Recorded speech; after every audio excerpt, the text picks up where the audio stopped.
While is the soil physical environment in your soil limiting production? Now, this workshop is about measurement techniques, and I wanted to talk a bit about what needs to be done in terms of measurement techniques and what may be a bit superfluous. Now, you can go into a field, you can check the surface soil, dig up a clod, farmers call it kicking the dirt, and crush the clod. If it breaks easily into small aggregates, then good.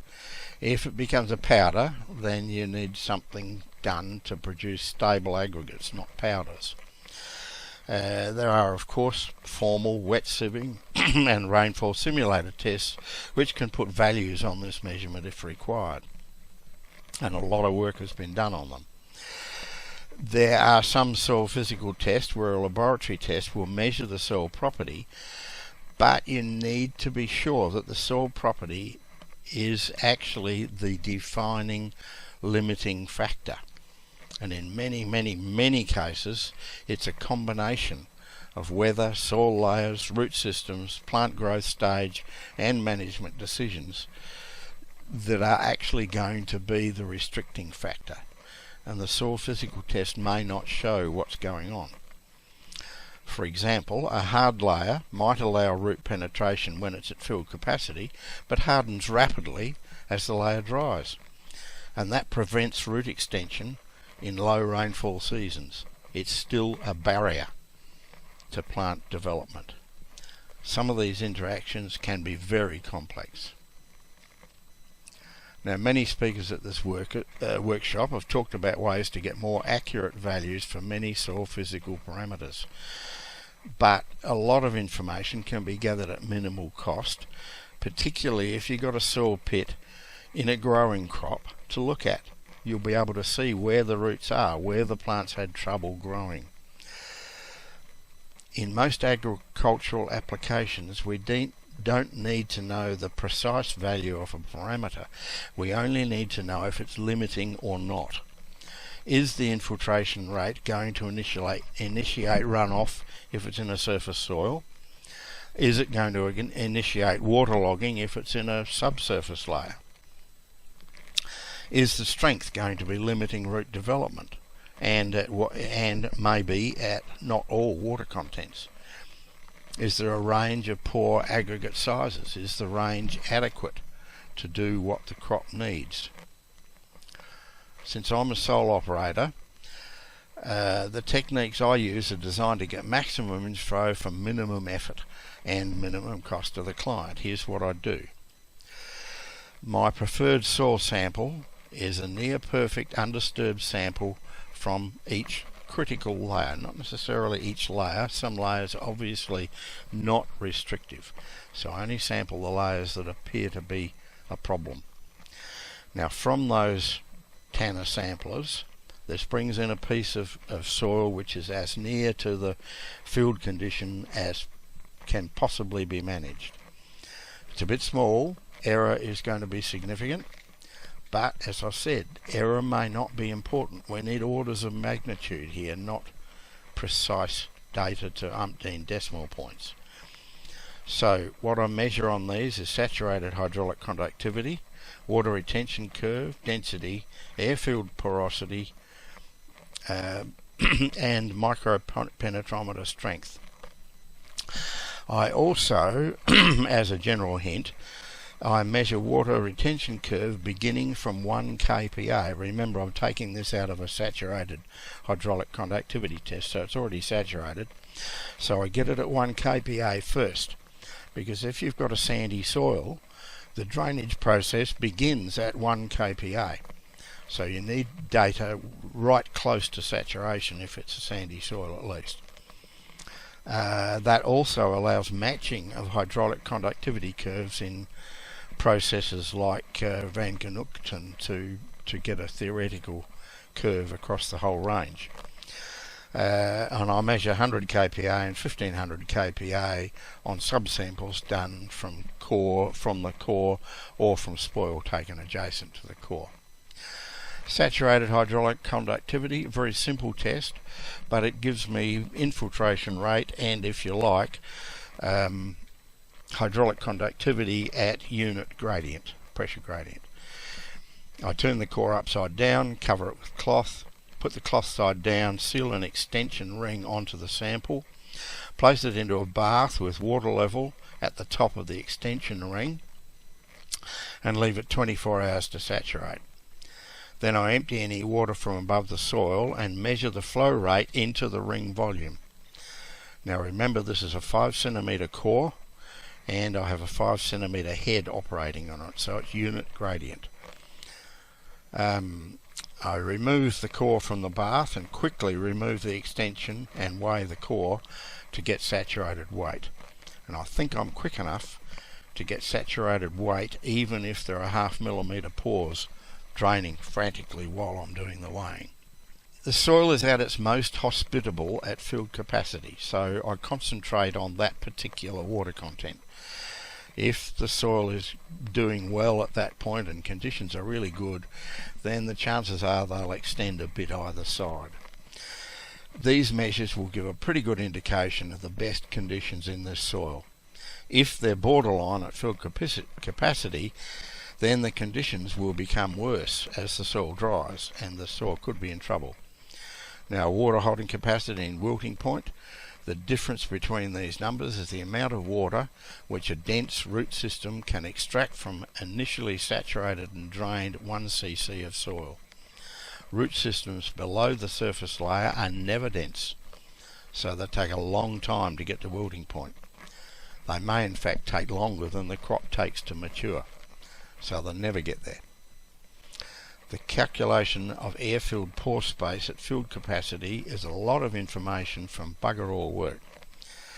It just needs the porosity measured from the density, and it needs the field capacity, which I've already measured, and that figure needs to be at least 5%. If at field capacity there's less than 5% air, then the crop is waterlogged during its best growing opportunity. If it's close to 5%, then it is going to be waterlogged at wetter than field capacity. The strength at field capacity is the other thing I measure with a micropenetrometer. If the strength is 3 megapascals or near 3 megapascals, then you can assume that roots will grow through that layer at field capacity. But you can also assume that as it dries out below field capacity, the soil will almost certainly get harder and roots will have a hard time exploring the profile.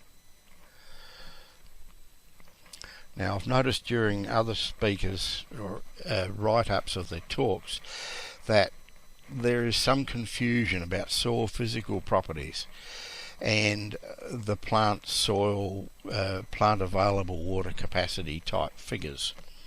Now, I would suggest that this is a good way to distinguish between these two things. Soil physical properties apply to 1 cc of soil extracted from the profile in its original condition. It doesn't matter what changes are made in the plant environment. It will change if the soil is cultivated, but of course that's a different soil then. But you're referring to that cc of soil under any plant conditions, under any weather conditions, and those are the numbers which are the soil physical property. Then you've got a set of properties which are field plant soil properties, which apply to a depth of soil and more particularly apply to the root zone.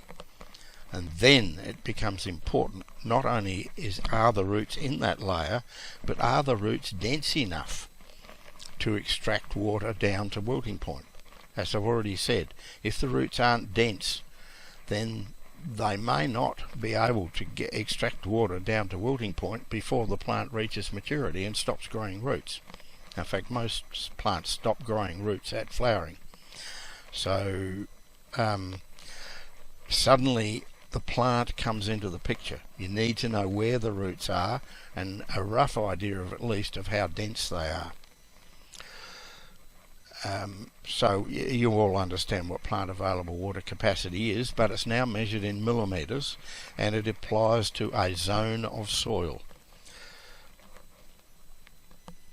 And remember, in there is a big assumption that the soil depth specified is fully explored by healthy roots if you're just using laboratory figures translated for depth.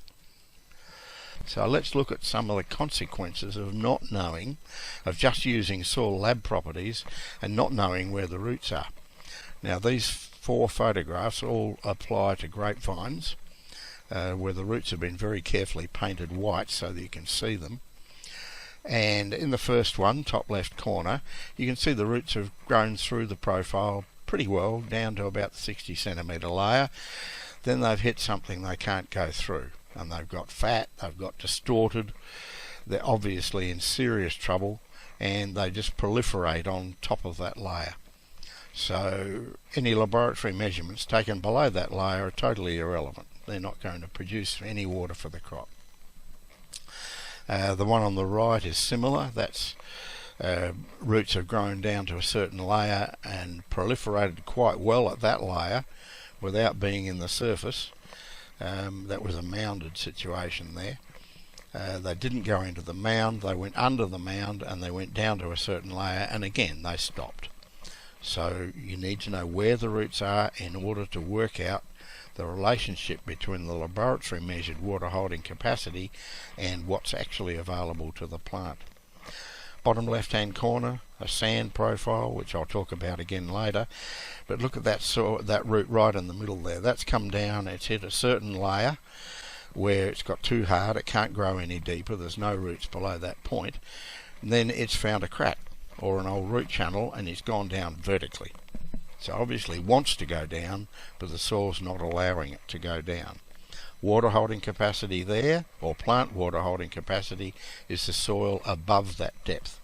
Below that depth doesn't contribute. The next one, the bottom right hand soil, you can see that they form a semicircle under the majority of that soil profile there. Now that's a wheel track. That's where equipment is driven up and down next to the vine row and compacted the soil to the point where the roots don't want to go in there. So that zone of soil, while it might hold water, is not holding water which is available to the plant. So you need to know where the roots are, and then what is the volume of soil the roots can extract water from. Take home messages: Australian soils have pretty poor physical environment in general. Laboratory tests can measure water holding properties, but translation into plant equivalents will depend on the root system, how deep it reaches, how dense is it. Also depends on how much time the plant's got to get the water out. Now, the other point I wanted to make is that soil physical environment can be changed, but the process can be slow, it can be expensive, but the payoff is significant, and you can use models to work out what the payoff is. Just work out what happens if you double the rooting depth on your average crop in that climate, and you'll soon find out, I think, that the payoff can be considerable. So there is the potential there to improve productivity a lot. I think farmers need a throw everything at it area on a farm. They rip it, they apply ameliorants to stop sodicity and encourage hydraulic conductivity, and they need to add organic matter to produce aggregates and biota, and they need it small enough that they can afford to do this. They can get they can bring in all the marketing fellows can come in and say, well, what can you do to this? And say, I don't care what it costs, I just want to do this bit here, just to find out what you can do, and I'll tell you what the results are after I've done it, which makes it all interesting. So, but they need that area to see what productivity improvements can be achieved at what cost on their soil in their climate, and that's what fixing soil physical environments is all about. Thank you.